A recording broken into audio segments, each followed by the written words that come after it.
हमारे जो पहले लीडर्स हैं उन्होंने भी अपनी सी कोशिशें की होंगी, मगर मैं समझता हूँ कि वो कम रहीं, वो इस काबिल नहीं थी। इसलिए मेरी ये कोशिश थी कि मैं पॉलिटिक्स में आकर और उसके ज़रिए से कर सकूँ।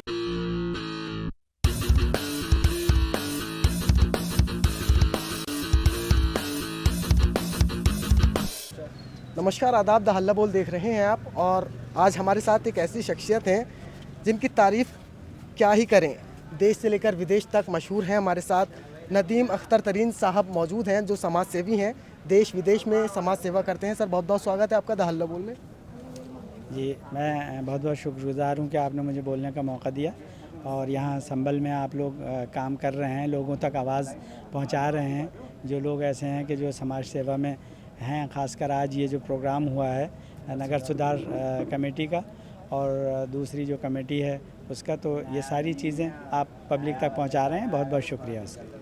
सर, संभल के शिक्षा को लेकर बात करना चाहते हैं। संभल में जिस तरीके से शिक्षा है, यूनिवर्सिटी की मांग एक लंबे अरसे से की जा रही है, तो कहीं ना कहीं संभल में यूनिवर्सिटी की मांग को ले सर, संभल में यूनिवर्सिटी होनी चाहिए आपके? देखिए, संभल में यूनिवर्सिटी ज़रूर होनी चाहिए, लेकिन उससे पहले जो माध्यम शिक्षा है या जो प्राइमरी एजुकेशन है उस पर भी बहुत तवज्जो देने की ज़रूरत है, क्योंकि जब तक आपके पास नीचे से बच्चे अच्छे पढ़कर नहीं निकलेंगे वो यूनिवर्सिटीज़ में कैसे जाएंगे।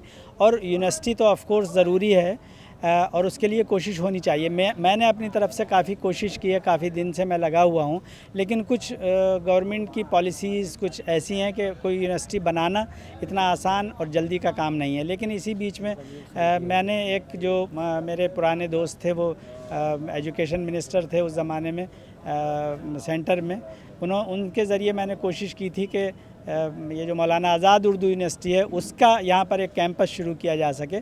और उसके लिए मैंने और मेरे और भाइयों ने मिलकर एक ज़मीन यहाँ पर दी थी।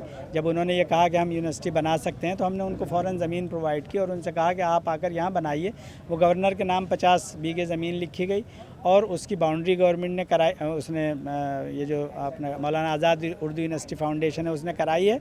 और हम लोग बराबर उनको प्रेशराइज़ करते रहते हैं। अब ये संभल वासियों का भी काम है कि वो प्रेशराइज़ करें उनको और कहें कि साहब आपके पास ये जगह मौजूद है, आपके पास फंड्स मौजूद हैं, आप इस प्रोग्राम को लाइए और यहाँ पर जो डिफरेंट कॉलेजेस हो सकते हैं वो बनाइए, ताकि संभल की जनता, ख़ास तौर पर उर्दू बोलने वाले यहाँ पर ज़्यादा हैं और आपके कोर्सेज़ उर्दू में भी हैं, इंग्लिश में भी हैं, हिंदी में भी हैं। तो आपको ज़रूरी है कि आप यहाँ पर स्कूल्स बनाएँ, डिप्लोमा के कोर्सेज़ लाएँ, जो और टेक्निकल एजुकेशन है उसके कोर्सेज़ लाएँ, ताकि संभल की जनता को उससे फ़ायदा पहुंच सके और वो हमारी जो बच्चे हैं वो उनको पढ़ने के बेहतरीन मौक़े मिल सकें। इसके अलावा भी दूसरी यूनिवर्सिटी प्राइवेट के लिए हम लोग काम कर रहे हैं, उसके लिए तैयारी चल रही है। इंशाल्लाह वक्त आने पर उम्मीद है कि बहुत जल्द वो भी होगा। सर, एक आखिरी सवाल मेरा, राजनीति में आपने नया नया कदम रखा था लोकसभा चुनाव को लेकर, क्या उम्मीद जताई जा रही है कि आने वाला चुनाव जो होगा वो लोकसभा का हो या विधानसभा का हो, आप चुनाव लड़ेंगे?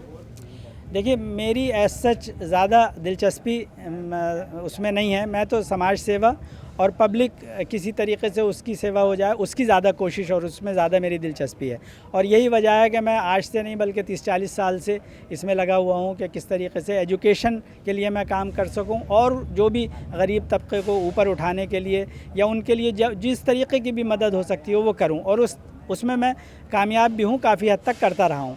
अब एक कोशिश ये थी कि क्योंकि सियासत का मैदान बहुत बड़ा मैदान होता है और गवर्नमेंट के बहुत से फंड्स ऐसे होते हैं कि जो हमारे सियासतदान अगर चाहें तो बहुत अच्छे तरीके से उनको अपनी जनता के लिए ला सकते हैं और अपने इलाके की तरक्की में और उसका जो विकास है उसमें लगा सकते हैं। तो मेरी जो आने की कोशिश थी वो सिर्फ इस वजह से थी कि मैं उस ज़रिए से गवर्नमेंट की जो स्कीम्स हैं उनको इम्प्लीमेंट कर सकूं, ख़ास तौर पर जो बिलो पॉवर्टी लाइन, जो गरीबी रेखा से कम दर्जे के लोग हैं, उनके कार्ड्स बनवा सकूं, उनको बता सकूं, उनको जागृति उनके अंदर पैदा कर सकूं और गवर्नमेंट को ये बता सकूं कि हमारा इलाका बहुत पिछड़ा हुआ है, उसकी तरक्की होनी चाहिए। तो ये सरकारी जो इलेक्शन का माध्यम है वो एक ऐसा माध्यम है कि वो मौका फराहम करता है कि हम ज़्यादा से ज़्यादा पब्लिक की सेवा कर सकें। हमारे जो पहले लीडर्स हैं उन्होंने भी अपनी सी कोशिशें की होंगी, मगर मैं समझता हूँ कि वो कम रहीं, वो इस काबिल नहीं थी। इसलिए मेरी ये कोशिश थी कि मैं पॉलिटिक्स में आकर और उसके ज़रिए से कर सकूं, लेकिन वो मेरा आखिरी गोल नहीं था, ना मेरी इच्छा है उसकी, ना मेरी उसकी ख्वाहिश है, ना मुझे उसकी ज़रूरत है। मेरी सिर्फ़ और सिर्फ उसको इस्तेमाल करने की वजह ये थी कि मैं आवाम को ज़्यादा से ज़्यादा फ़ायदा पहुंचा सकूं। इसके अलावा मेरी अपनी आकांक्षा बिल्कुल भी नहीं है। मुझे कोई कुर्सी नहीं चाहिए, मुझे कोई जगह नहीं चाहिए, मुझे सिर्फ़ और सिर्फ वो माध्यम चाहिए जिससे हमारी जनता का मेयार ऊंचा हो सके, उनकी सेवा हो सके, इस शहर की तरक्की हो सके। तो सर, इस तरक्की के लिए हम ये कहें कि संभल से आप आने वाले चुनाव फिर लड़ेंगे, संभल के विकास के लिए संभल से चुनाव लड़कर आप संभल को और तरक्की की ओर लेकर जाएंगे?